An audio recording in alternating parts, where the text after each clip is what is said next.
संत तुकाराम महाराज शब्दांचे महत्व सांगताना त्यांनी एक सुंदर अभंग आपल्याला सांगितलेला आहे बघा. आम्हा घरी धन शब्दाची चरतने, शब्दाचीच शस्त्रे यज्ञ करू. शब्दाची आमुच्या जीवाचे जीवन, शब्दे वाटू धन जन लोका. तुका म्हणे पहा, शब्दाची हा देव, शब्दाची गौरव पूजा करू. बघा किती सुंदर सांगितलंय की शब्द हे काय आहे, धन आहे. शब्दानेच आपण पूजा करतो, गौरव करतो. तसेच शब्द हे काय आहे, शस्त्र सुद्धा आहे. शस्त्र म्हटल्यानंतर ते आपण जपून वापरायलाच हवं. तर शब्द म्हणजे काय, ज्ञान. आपल्याकडे जे वेगवेगळे आपण ध्वनी काढले, त्या ध्वनीला अर्थ प्राप्त झाला, त्यातून त्या शब्द निर्माण झाले आणि विशिष्ट पद्धतीने शब्दांची रचना केली म्हणजे वाक्य तयार होतं. आणि त्या वाक्यातून आपल्या वेगवेगळ्या भावना आपण व्यक्त करत असतो. राग असेल, प्रेम असेल, लोभ असेल, मत्सर असेल, ह्या सगळ्या भावना आपण व्यक्त करत असतो. परंतु शब्द हे आपण अतिशय काळजीपूर्वक वापरायला हवेत. शब्द हे एक प्रभावी शस्त्र आहे. शस्त्राहूनही प्रभावी शस्त्र म्हणजे शब्द.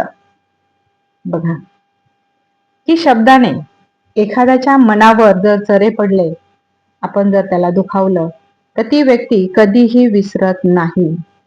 आपल्याकडे एक म्हण आहे बघा की मारलेले बळबुजतात, परंतु बोललेल्या जखमा ह्या कधीही भरून निघत नाहीत.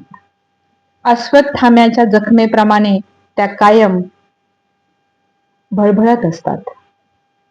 आपण म्हणतो विसरून जा, सोडून द्या, परंतु सोडून देता येतं का? कॉम्प्युटर सारखं, मोबाईल सारखं आपण निर्जीव यंत्र आहोत का? डिलीटचं बटन दाबलं म्हणजे सगळं काही डिलीट होऊन जाईल, असं होत नाही. जितक्या वेळा ती व्यक्ती तुम्हाला भेटेल, दिसेल, तितक्या वेळेस त्या व्यक्तीला ते रिमाइंड होणार आहे, त्याला आठवणार आहे आणि तितक्याच वेळा त्याची ती जखम पुन्हा पुन्हा रक्तबंबाळ होणार आहे. त्याच्यामुळे शब्द हे खूप जपून वापरायचे असतात. हा असा म्हटला, तो तसा म्हटला, त्याने सांगितलं, मला वाटलं म्हणून मी बोललो, अशा प्रकारे आपण कधीही बोलू नये, दुसऱ्यांचं मन दुखवू नये. कारण शब्द हे शस्त्र आहे.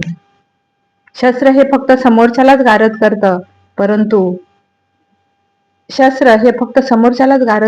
परंतु शब्द हे असं शस्त्र आहे की ते दूरच्या माणसाचा सुद्धा जीव घेतं.